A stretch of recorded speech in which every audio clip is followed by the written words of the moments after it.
Katy Perry's downward spiral.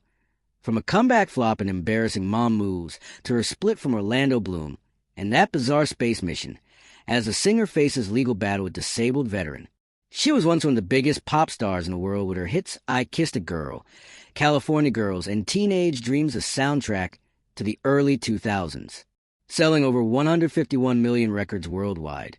Katy Perry is one of the best-selling artists of all time and has won 5 American Music Awards, 14 People's Choice Awards, and a Brit.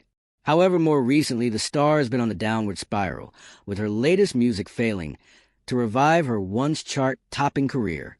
In April, she hit headlines for all the wrong reasons after she dramatically kissed the ground following her return from space, with one PR expert even suggesting the star could face career extinction once the furor of her space mission died down.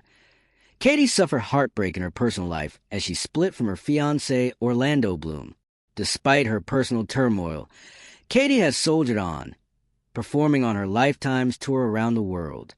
Yet on Wednesday, it was revealed she is asking for almost $5 million in a lawsuit against a disabled veteran who owned a $15 million Montecito, California home she purchased more than 5 years ago. The star bought the home from Carl Westcott in 2020, but within days, a businessman who founded 1-800-FLOWERS tried to back out of the deal, claiming he was incapacitated due to painkillers when he signed the paperwork. His backtracking sparked a legal battle over the sale of the property, with a judge ruling in Katy's favor. And now the songstress has asked the court to force Westcott to pay $4,718,698.95 to account for damages. She says he caused of extended litigation over the real estate sale. So as Katy finds herself caught up in legal woes, where did it all go wrong for the star? The 40-year-old hitmaker 7 Studio, released 143, completely failed to reach the level of success she had hoped, and instead became the lowest-scoring album on Metacritic since 2011, when it dropped in September. At her peak, Katy's 2010 record Teenage Dreams sold over 12 million copies.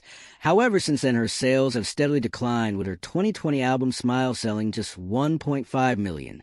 Katy's attempt at a change of image fell flat on all fronts, with audiences who slammed her fashion takes and heaped criticism on her decision to collaborate with a controversial producer, Dr. Luke. The music producer was accused of sexual assault by Kesha in a lawsuit that was later dismissed. Dr. Luke has consistently denied the allegations. Backlash over the star's new era began with the album's lead single, Woman's World.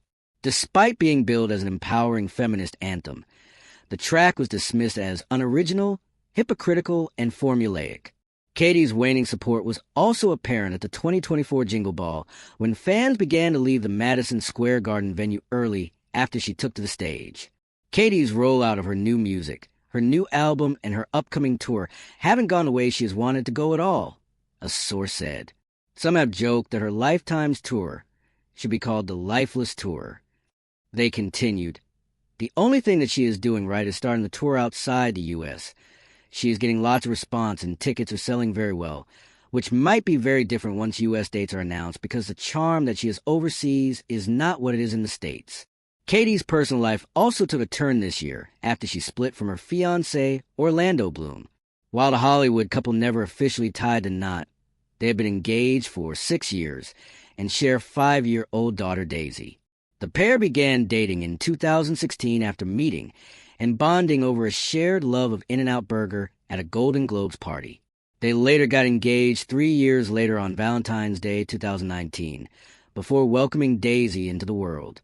But COVID forced them to postpone their nuptials, and as time passed and the singer got swept up in juggling her career and being a new mom, the wedding fell to the back burner.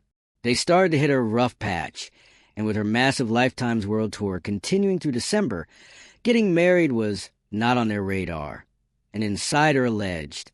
Following the news of their split in July, a source told Us Weekly, Katy and Orlando have split but are amicable, while also adding that the separation has been not contentious thus far. Katy is of course upset, but is relieved to not have to go through another divorce, as that was the worst time in her life. The insider further added that the reported breakup had been a long time coming, and that their relationship had also been tense for months.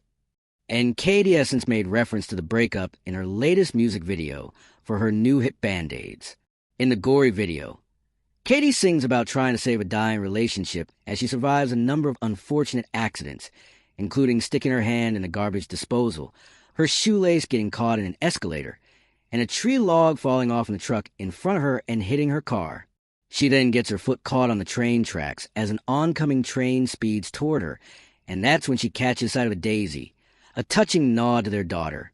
If I had to do it all over again / I would still do it all over again / the love that we made was worth it in the end, she sings, as she frees herself from the tracks at the last second,